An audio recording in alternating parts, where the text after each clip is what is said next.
Today I'll be teaching you guys how you guys can sell digital products on Instagram. Now you cannot directly sell it on Instagram, but what you can do is this. Make sure you convert your Instagram into a business Instagram account. If you convert your account into a business account, you can click on edit profile, and from inside edit profile you will see the option called links.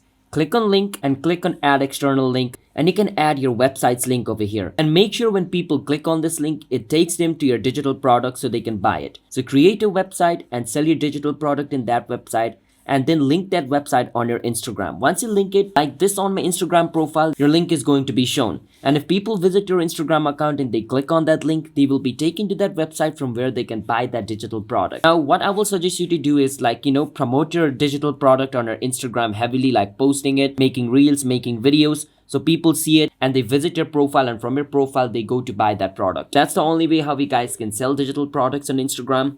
So if you guys found our video helpful, hit the subscribe to our channel How to Guide for future videos like this. I'll see you guys in my next video. Until then, bye bye and have a nice day.